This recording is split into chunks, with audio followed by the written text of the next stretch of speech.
This is some alignment for shoulders and neck.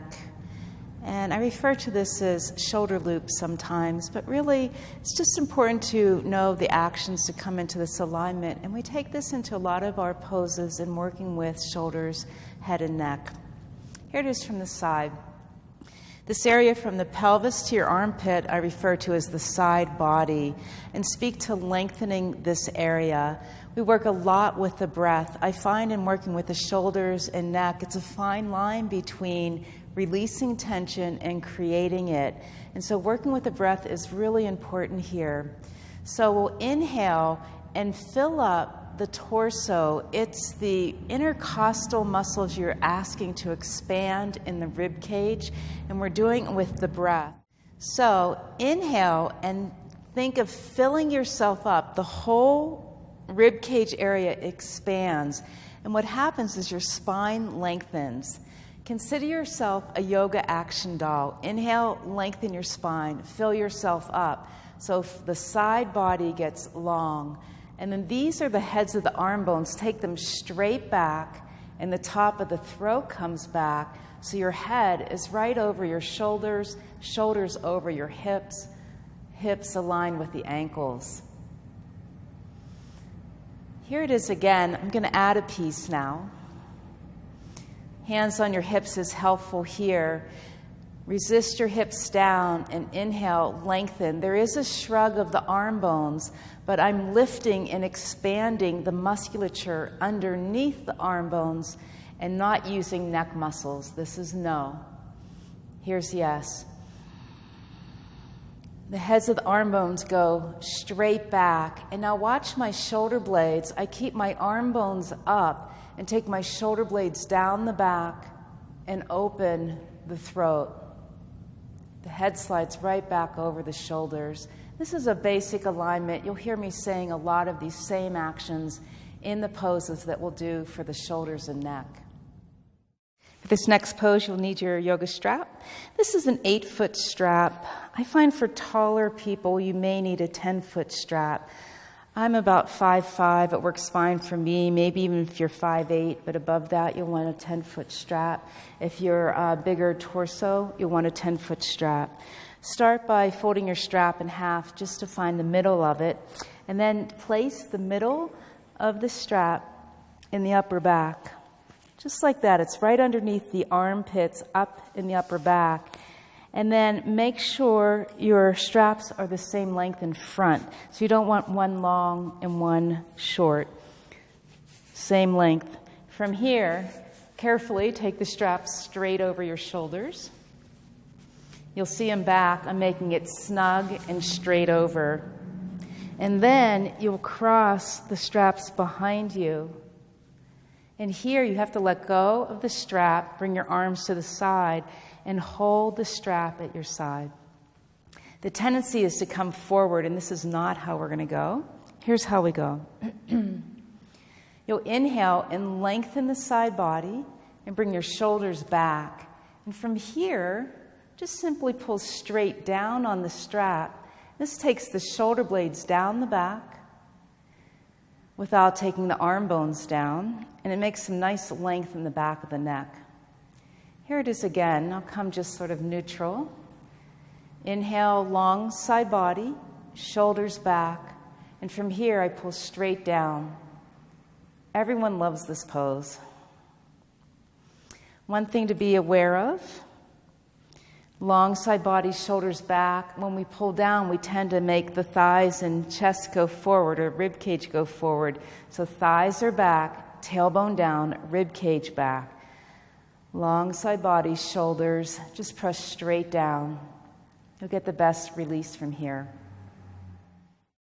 In this pose, the forearm is placed on the wall, elbow is shoulder height. Inhale, lengthen the side body, shoulders go back, and shoulder blades down the back.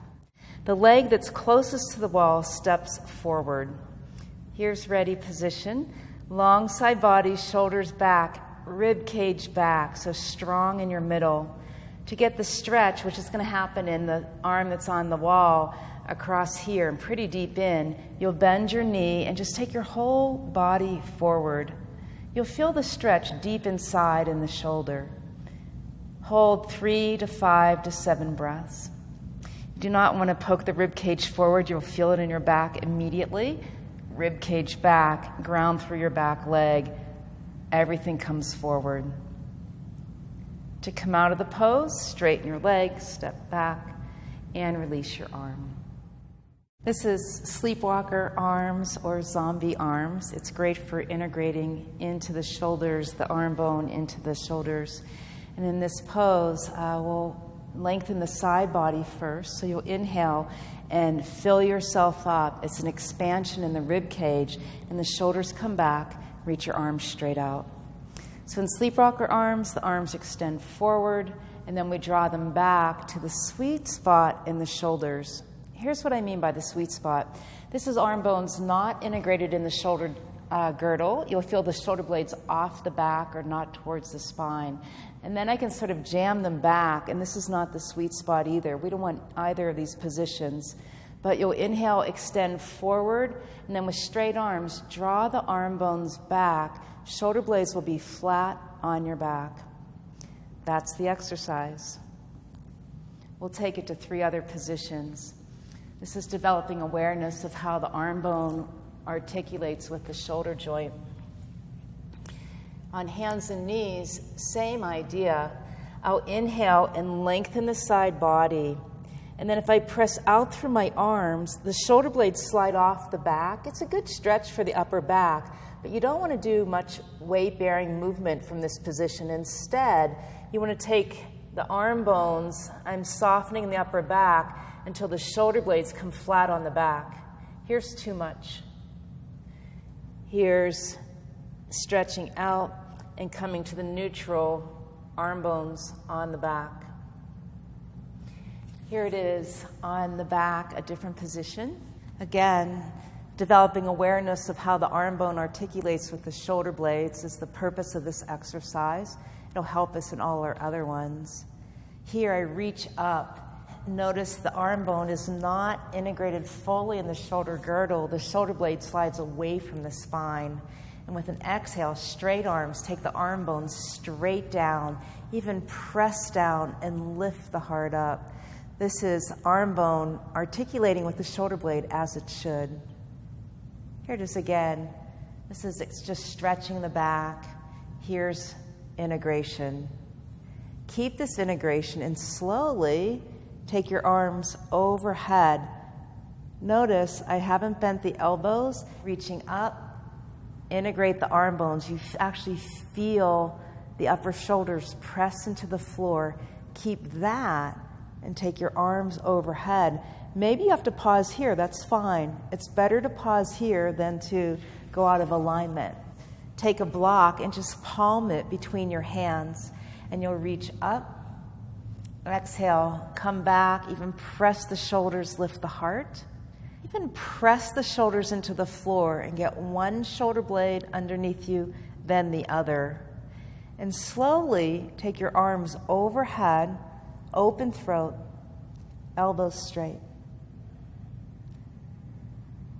I'm starting to get a little stretch right here, intensity in the pose.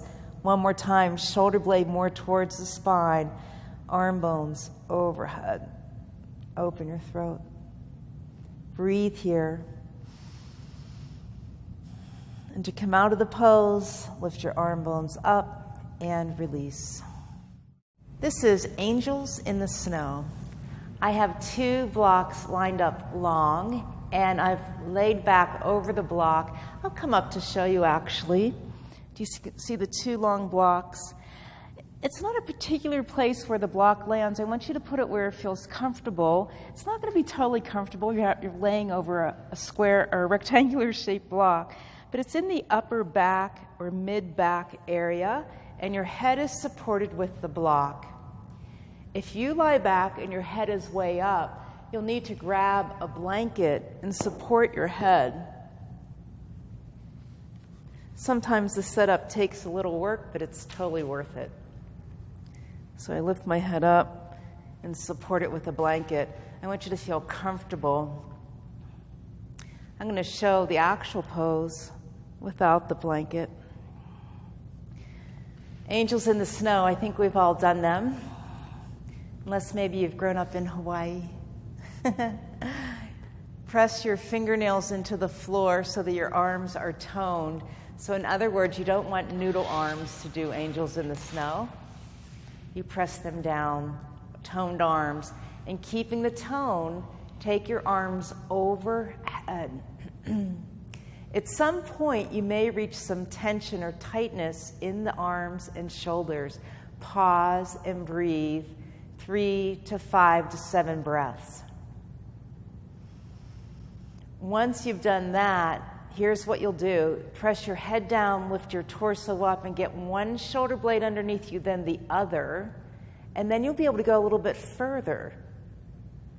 At some point, you'll have gone as far as you can go. At that point, turn the palms and arms toward each other and bring your arms right alongside your head. Notice my hands have come up off the floor.